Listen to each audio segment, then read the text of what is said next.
नमस्कार बच्चों। आज हम social and political life text book से पहला चैप्टर द इंडियन कॉन्स्टिट्यूशन की शुरुआत कर रहे हैं। सबसे पहले हम पाठ का परिचय देखेंगे। परिचय के बाद चैप्टर को दो भागों में बांटते हुए पढ़ेंगे, जिसका पहला भाग होगा किसी देश को संविधान की जरूरत क्यों पड़ती है, तथा दूसरा भाग होगा संविधान की विशेषताएं। तो आइए सबसे पहले हम परिचय देखते हैं। बच्चों, आपने फुटबॉल, हॉकी या क्रिकेट जैसे खेल खेले होंगे, देखे भी होंगे। इन खेलों के कुछ नियम होते हैं और इन नियमों के अनुसार ही इन खेलों को खेलना पड़ता है। ये नियम खेलों को आपस में एक दूसरे से अलग करते हैं, खेलों के बीच के अंतर को दिखाते हैं। यदि कोई खेल बिना नियम के खेला जाए तो वह खेल नहीं माना जाता है। इसी तरह हर समाज में कुछ नियम बने होते हैं, कुछ मूलभूत नियम होते हैं। उन्हीं से समाज का स्वरूप तय होता है और अलग अलग समाजों के बीच फर्क पता चलता है। बड़े समाजों में कई अलग अलग समुदाय एक साथ रहते हैं। वहाँ नियमों को आम सहमति के जरिए तय किया जाता है। आधुनिक देशों में यह सहमति आमतौर पर लिखित रूप में पाई जाती है और जिस दस्तावेज में ऐसे नियम मिलते हैं उसे संविधान कहा जाता है। जब कक्षा 6 और 7 में हमने सामाजिक और राजनीतिक जीवन पाठ्यपुस्तक पढ़ी थी, तब भी हमने भारतीय संविधान पर चर्चा की थी। इन किताबों को पढ़कर हमारे मन में कुछ सवाल आते हैं, जैसे कि हमें संविधान की जरूरत क्यों पड़ती है, ये संविधान कैसे लिखा गया है या उसे किसने लिखा है। इस चैप्टर में हम ऐसे ही कुछ प्रश्नों का उत्तर ढूंढने का प्रयास करेंगे और ये जानने की कोशिश करेंगे कि भारतीय संविधान की मुख्य बातें क्या क्या है। भारतीय लोकतंत्र के लिए हमारा संविधान बहुत महत्वपूर्ण है और भारतीय नागरिक होने के नाते हमें यह पता होना चाहिए कि हमारा संविधान कैसा है और इसे किसने लिखा है। किसी देश को संविधान की जरूरत क्यों पड़ती है, इसका उत्तर जानने से पहले हमें एक बार फिर से यह जानना चाहिए कि संविधान क्या है। संविधान नियमों का एक ऐसा समूह होता है जिसको एक देश के सभी लोग अपने देश को चलाने की पद्धति के रूप में अपनाते हैं। इसके जरिए वो ये तय करते हैं कि सरकार किस तरह की होनी चाहिए, उनके साझे आदर्श होने चाहिए और जिनके माध्यम से पूरे देश की रक्षा की जानी चाहिए। इस प्रकार संविधान नियमों का एक समूह है जिसे देश के सभी नागरिक अपनाते हैं, उसके अनुसार कार्य करते हैं। संविधान के नियमों के तहत ही सरकार बनती है और सभी लोग संविधान का पालन करते हैं। अभी जो प्रश्न हमने पीछे पढ़ा कि संविधान का निर्माण किसने किया, तो संविधान का निर्माण का कार्य किसी एक व्यक्ति के बस का नहीं था। इसमें लगभग 300 लोगों ने योगदान दिया, जो 1946 में गठित की गई संविधान सभा के सदस्य थे। और संविधान के निर्माण के लिए इन्होंने 1946 से 1949 के बीच 3 सालों तक लगातार प्रयास करते हुए संविधान सभा की बैठकों में चर्चाएं करते हुए संविधान सभा का निर्माण किया। आप अपने दाईं तरफ यहाँ देख रहे होंगे, दिसंबर 1946 में संविधान सभा का गठन किया गया था। इस संविधान सभा ने दिसंबर 1946 से 1949 के बीच संविधान सभा के द्वारा स्वतंत्र भारत के लिए नए संविधान का एक प्रारूप तैयार किया गया। चूंकि अंग्रेजी हुकूमत के बाद भारतीयों को आखिर ये मौका मिला कि वो अब अपना भविष्य खुद तय करें, लंबे संघर्ष के बाद भारतीय लोगों ने अपने अनुसार, अपनी आकांक्षाओं के अनुसार संविधान का प्रारूप तैयार किया और अथक प्रयासों के बाद एक संविधान का निर्माण करके एक अच्छे लोकतांत्रिक देश के रूप में भारत को स्थापित किया। आइए अब हम उस प्रश्न पर लौटते हैं कि आखिर हमें संविधान की आवश्यकता क्या है। तो संविधान कई उद्देश्यों की पूर्ति करता है, जिसमें पहला है कि यह उन आदर्शों को सूत्रबद्ध करता है जिनके आधार पर नागरिक अपने देश को अपनी इच्छा और सपनों के अनुसार बना सकते हैं।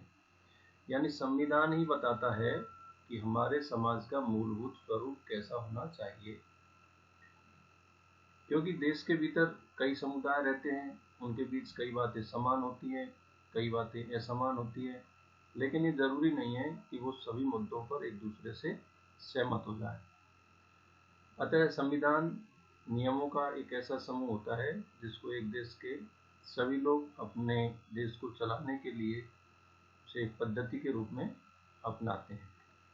साथ ही वो ये तय करते हैं कि सरकार किस तरह की होनी चाहिए, ताकि उनके बीच में एक साझी समझ विकसित हो सके और देश हित को सर्वोपरि मानते हुए पूरे देश के रक्षा के लिए एकमत होकर उस संविधान को अपनाएं। यहाँ आप कुछ चित्र देख पा रहे हैं। इन चित्रों में कुछ लोग इकट्ठा हुए हैं और अपनी किसी मांग को लेकर वो एकत्रित हुए हैं। दरअसल नेपाल में संविधान को बदलने के लिए किए गए आंदोलन के लिए जब लोग इकट्ठे हुए थे तो उससे संबंधित ये दृश्य हैं। नेपाल का उदाहरण यहाँ पर दिया गया है कि नेपाल के लोगों ने जो संविधान बना हुआ था, जो राजशाही पर आधारित था, उसे बदलने के लिए एक आंदोलन चलाया और अंततः 2006 में उन्हें राजा की सत्ता को खत्म करने में कामयाबी मिल गई और नेपाल फिर लोकतंत्रात्मक देश बना। आइए आगे बढ़ते हैं कि जिस तरह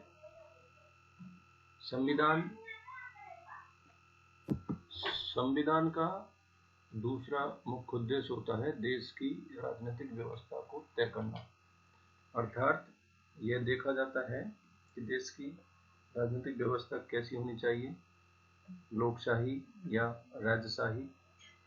जिस भी प्रकार की व्यवस्था लोगों को अनुकूल लगे उसी प्रकार की व्यवस्था अपनानी होती है। इसलिए संविधान ही यह तय करता है कि आखिर देश की राज्य व्यवस्था कैसी होनी चाहिए।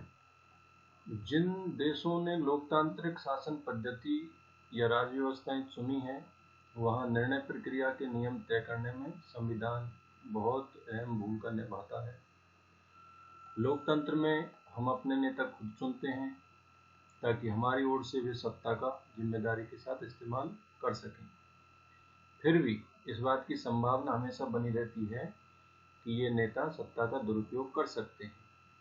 इस तरह की विकृतियों से, इस तरह के दुरुपयोग से बचने के लिए हमें संविधान की आवश्यकता पड़ती है। राजनेताओं द्वारा सत्ता का यदि दुरुपयोग किया जाए तो फिर लोगों के साथ अन्याय हो सकता है, इसलिए हमें संविधान की आवश्यकता होती है। सत्ता के दुरुपयोग का एक उदाहरण यहाँ नीचे दिया हुआ है। इसे पढ़कर हम समझ सकते हैं कि वास्तव में जिसके पास सत्ता है वह सत्ता का दुरुपयोग तो नहीं कर रहा है। यहाँ पर आप एक चित्र कथा देख रहे हैं। यहाँ सुरेश अपनी कक्षा का मॉनिटर है। वह दबंग किस्म का लड़का है। उसके साथी उसे पसंद नहीं करते। क्लास टीचर श्रीमती राव अचानक किसी काम से बाहर जाती है और वो सुरेश को कह के जाती है कि सभी बच्चों का ख्याल रखे। सुरेश इस मौके का फायदा उठाता है और अनिल को तंग करने लगता है। वो अनिल से कहता है कि आज मैं राव मैडम से तुम्हारी शिकायत करने वाला हूँ। सुरेश कहता है कि लेकिन मैंने किया क्या है। जैसे ही मैडम बाहर से वापस आती है तो मॉनिटर उसकी शिकायत करता है कि जब आप कक्षा से बाहर गई हुई थी तो अनिल शोर मचाकर सबको परेशान कर रहा था, उसने मेरी बात भी नहीं सुनी। इस बात को सुनकर मैडम अनिल से कहती कि आज तुम्हें पूरी छुट्टी के बाद यहीं रुकना पड़ेगा और तुम आज 100 बार ये लिखोगे कि मैं मॉनिटर को तंग नहीं करूँगा। सुरेश कहता रह जाता है कि मैडम मैंने तो कुछ भी नहीं किया। यहाँ पर आप देख सकते हैं मॉनिटर की बॉडी लैंग्वेज इस जगह आपको दिखा रही है कि मॉनिटर शिकायत करके कितना प्रसन्न है। उसे पता है कि वो कक्षा का मॉनिटर है और मैडम उस पर भरोसा रखती है, इसलिए वो जैसा चाहेगा वैसा ही कहेगा और वैसा कहेगा वैसा उसकी बात मान भी ली जाएगी। इसी बात से वो खुश है। इसी तरह से सत्ता में भी बहुत लोग ऐसे होते हैं जिनके ऊपर यदि किसी प्रकार का अंकुश ना हो तो वो अपनी मनमानी कर सकते हैं। यदि वो अपनी मनमानी करते हैं तो वो एक तरह से दूसरों के साथ अन्याय होता है। तो लोकतांत्रिक समाजों में प्राय संविधान ही ऐसे नियम बनाता है जिसके द्वारा सत्ता के दुरुपयोग को रोका जा सकता है। तो संविधान की आवश्यकता इसलिए भी है ताकि कोई सत्ता का दुरुपयोग ना करे। भारतीय संविधान में बहुत सारे कानून मौलिक अधिकारों वाले खंड में भी दिए गए हैं। हमने कक्षा 7 में भी पढ़ा था। आपको याद होगा कि जब एक दलित बालक ओम प्रकाश वाल्मीकि जो विद्यालय जाता था उसके साथ किस प्रकार का व्यवहार हुआ वो आपको याद है।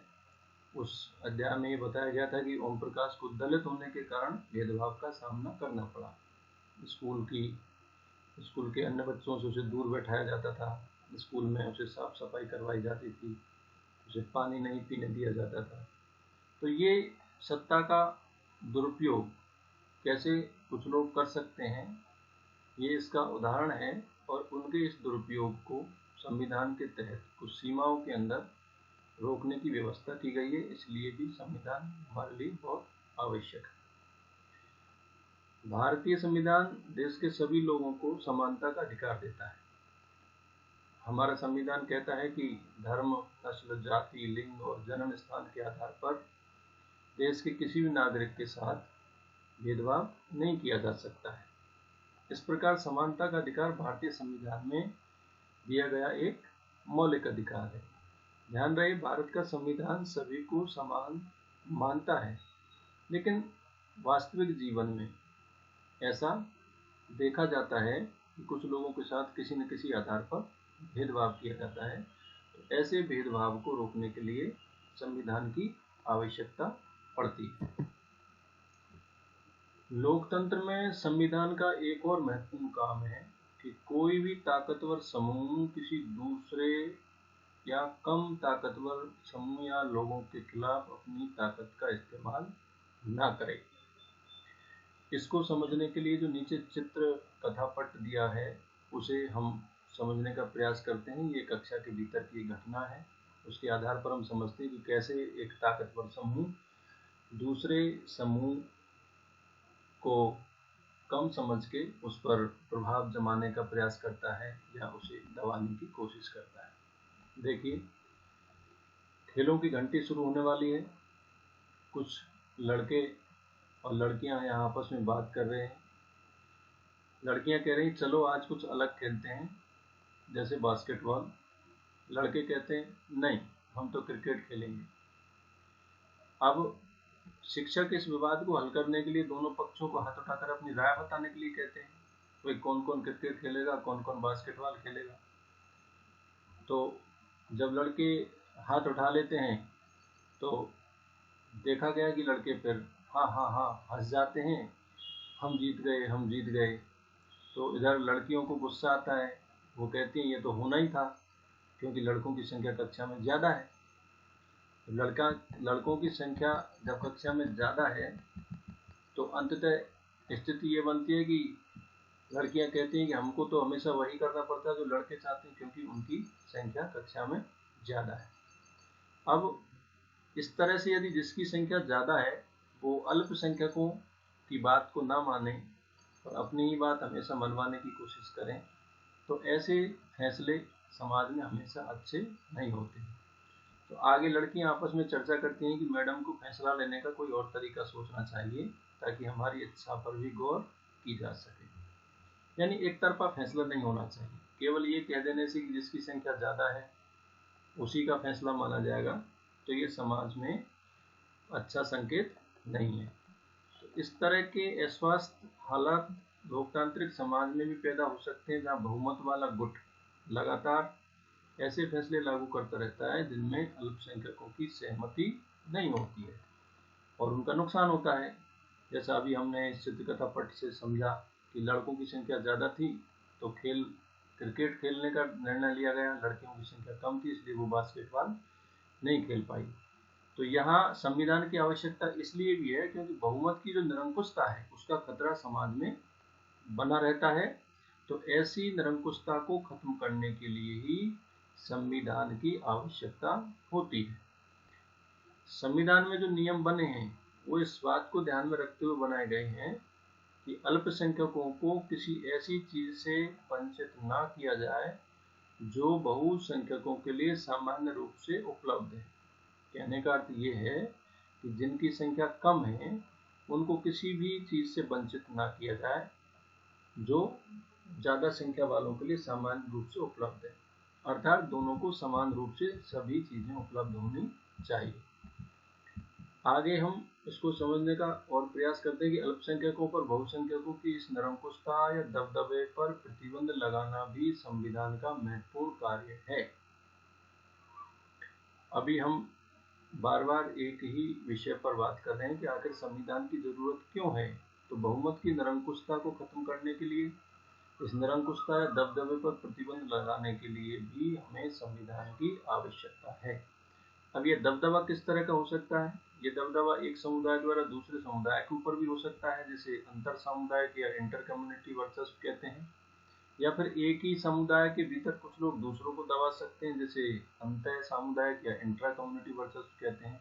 तो इस प्रकार का कोई वर्चस्व ना रहे, इस प्रकार बहुसंख्यक अल्पसंख्यकों को ना दबाएं, उनके हितों का नुकसान ना हो, इसलिए भी हमें संविधान की आवश्यकता होती है। संविधान क्यों होना चाहिए, इसका तीसरा और महत्वपूर्ण कारण यह है कि हम खुद को अपने आप से बचा सकें। थोड़ा अजीब है सुनने में, लेकिन इसका मतलब यह है कि कई बार हम किसी मुद्दे पर बहुत तीखे ढंग से सोचने लगते हैं। ऐसे विचार हमारे व्यापक हितों के लिए नुकसानदेह हो सकते हैं। संविधान हमें ऐसी भावनाओं से बचाने में मदद करता है।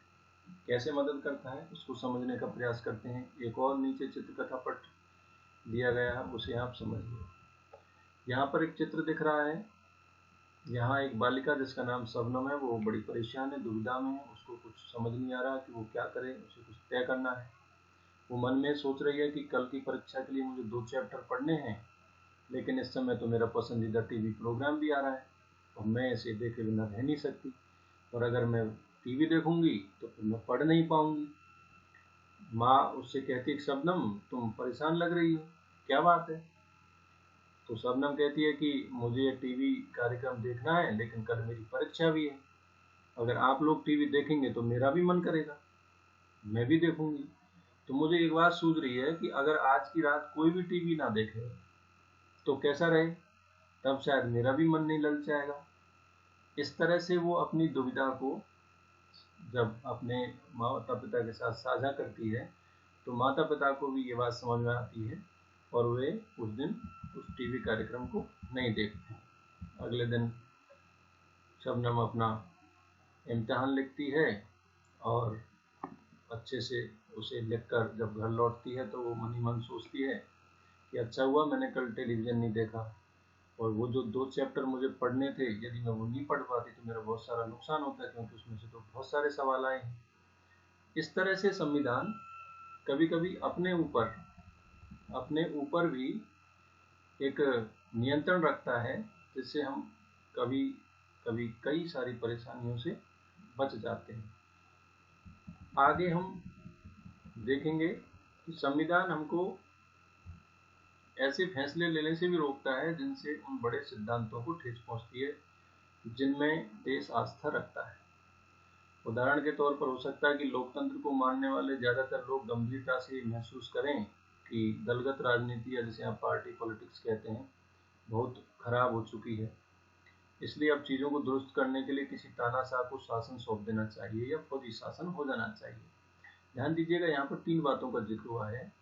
लोकतांत्रिक व्यवस्था से परेशान होकर कभी कभी लोग ये सोचने लगते हैं और ये कहने लगते हैं कि ये व्यवस्था बहुत खराब है, इसमें केवल राजनीति होती है, दलगत राजनीति होती है, इसलिए अच्छा हो कि इसकी जगह पर शासन व्यवस्था बदल दी जाए और किसी तानाशाह को या फौजी शासन को अपना लेना चाहिए। लेकिन इस भावना में बहकर लोग अक्सर ये बात भूल जाते हैं कि तानाशाह और फौजी शासन लंबे समय के लिए अच्छा नहीं होता है।